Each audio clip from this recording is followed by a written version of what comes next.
Hey, what's up guys? Another food, another day. So, ulan yung panahon natin ngayon. And may bago na naman tayong rice na pinalulutuin.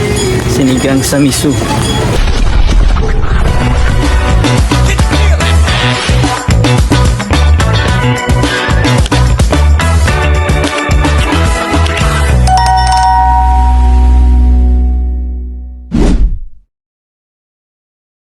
Yan na nga guys, agad ko nang binalatan yung ating ginger or yung ating luya.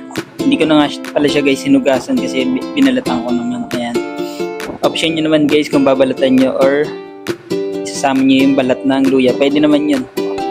And nga, pagkabalat ko dyan guys is iniwa ko na nga pala siya.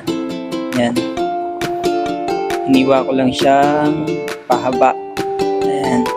Option nyo naman guys kung anong style yung hiwa na gusto nyo sa ating ginger. Hiwa-hiwa ko lang yun guys.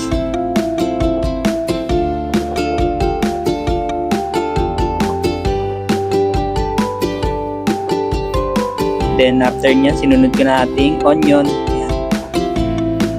Panggisa kasi natin yan mamaya guys sa ating fish. Yan.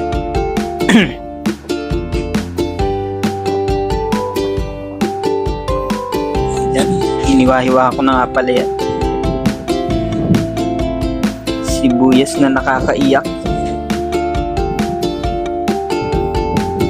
Then after nyan guys, isinunod ko yung ating kamatis, pampakinis ng kutis. Ayan. Healthy na. May benefits pa. Sangka pa.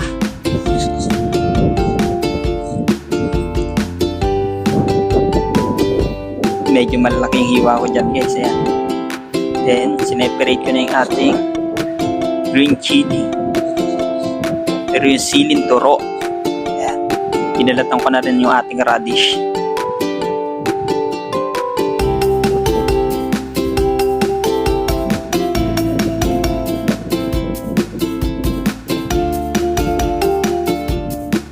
Ayan. After ko mabalatan yan guys, iniwa ko lang ng maninipis.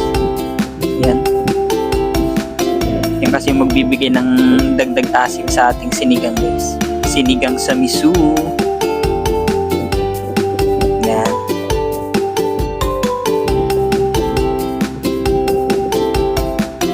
And after nyan guys, sinunod ko ng hugasan ng ating vegetable.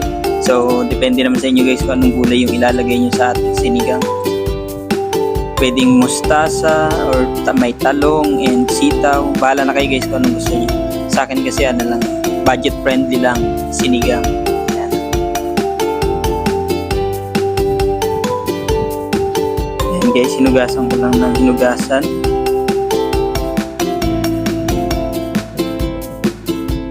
Medyo madami yung vegetable guys. Then syempre, hinugasan ko na rin yung ating ingredients, yung ating salmon. Puro laman siya guys. So, mas masarap talaga sa sinigang is yung yung ulo ng salmon. Ayan. Sa akin kasi puro laman. Then, hinati ko na rin yung ating salmon. Pinagtatlo ko lang siya guys.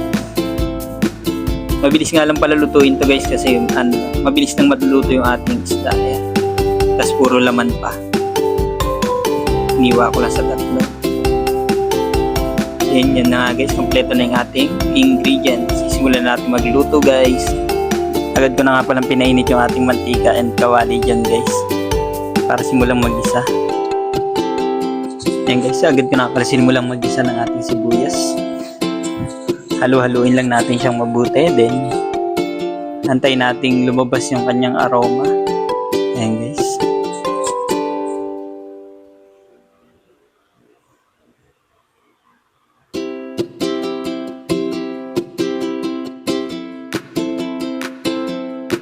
After nyan guys, sinunod ko na nga pala yung ating ginger or yung ating luya.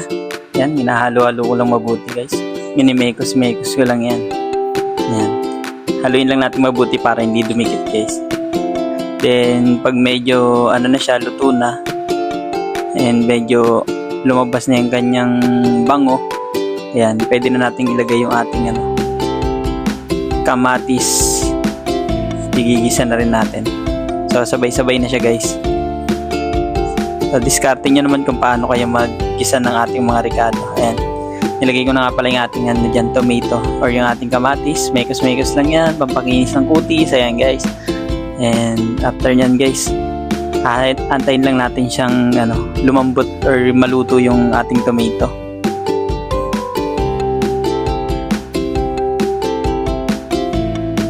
Then tinakpan ko muna nga pala yan guys. So mga ilang minuto ko rin yan tinakpan para lumambot yung ating kamatis.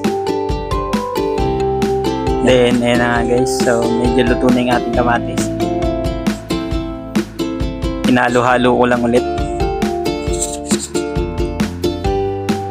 Lang kasi yan guys, mahinang apoy lang. Ayan. Pinipipipi ko na para lumambot and madaling maluto. Kanya-kanya naman diskarte guys sa pagluluto. Ayan. Haluin lang natin mabuti. Then sinabay ko na nga pala dyan yung ating salmon. Ayan. Ingat lang pala guys sa paglalagay ng salmon kasi masyado siyang mabilis maluto. Malambot lang. Ayan, i-flip lang natin. Yan, flip ko lang yan dyan. Pag lumabas na yung katas niya guys, is pwede na natin siyang lagyan ng tubig or sabawan. Yan guys, medyo luto na yung ating salmon. Ayan, naluto na sa sarili niyang katas. Yan. Tinip ko lang yan dyan. Ang maingat para hindi madurog yung laman. Dinilagyan ko na ng isa't kalahating baso ng tubig. Depende naman sa inyo guys kung gaano karaming tubig yung ilalagay. So pag marami kayo and nagtitipid kayo, so pwede nyo sabawan ng marami. Ayan. Then tinakpan ko lang and aantayin ko lang siyang kumulo guys. Kumukulo na siya guys. Ayan. Nilagyan ko na ng ating pampalasa. Ang ating dato patis. Ayan. Depende kung ano mga pampalasa. Then nilagay ko na rin yung ating radish dahil kumukulo na. Sinabay na natin yan para lumambot. Ayan. Ang ating radish or ang ating labanos. Ayan. Tagalog labanos guys. Ayan. Nantay ko lang siyang lumambot. Then pag malambot na, ayan. Then nilagyan ko na rin siya ng ground pepper. Ayan. Aromatic na ground pepper. Ayan guys. Then tinakpan ko lang ulit. So antayin na lang natin siyang lumambot. Then pag malambot na siya, is pwede na natin ilagay yung ibang vegetable or yung gulay natin. Ayan guys, nilagyan ko na rin siya ng ating asin. Konting asin lang guys. Tinakpan ko lang ulit.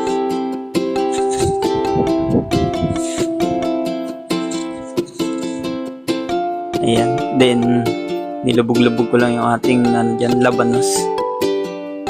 Ingat lang sa pag-halo guys para di madurog yung ating fish or yung ating salmon. Ayan. Nilagay ko na rin yung ating pechay. So saglit lang maluto yan guys, depende yan. Pag nalublub lang yan ng konti dyan guys, naluto na yan. Ayan.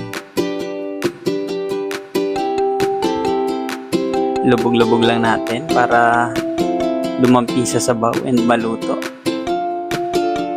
Siyempre. Ayan na nga guys, ilalagay na natin yung pampalasa or pampaasim, yung sinigang sa miso. Ayan, nilagay ko na rin dyan yung siling haba. Ayan guys, yun yung magpapalasa sa ating sinigang sa miso. Salmon na sinigang sa miso. Ayan. So, madali lang siyang lutuin guys. So, try nyo rin sa inyong bahay, lalo na pag maulan. Sarap nyo guys, makakarami kayo ng kain or ng kanin. So, food trip malala talaga guys. So, I hope may natutunan kayo guys and malapit nang maluto. So, please watch and subscribe to my channel, Paring JM Vlog. So, mga kapari ko, subscribe na kayo. So, ayan guys. Para sa marami pa nating videos, ayan. Konti na lang, luto na ang ating salmon. Ayan. Salmon na sinigang sa miso. Ayan guys, luto na siya. So, matik na. Kainan na to. Siyempre guys, the moment of truth. So, tikiman time na. Tikman natin.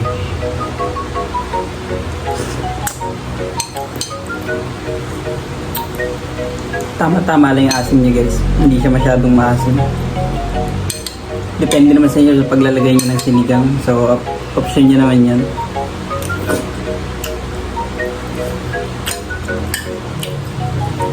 Sarap talaga naman. Isda na salmon.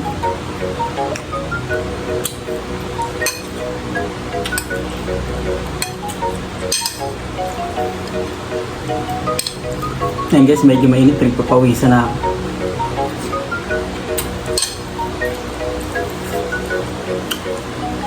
Alright, thank you so much guys sa panonood. Please share, like, and subscribe to my YouTube channel. And God bless po. Ingat po lahat. Thank you.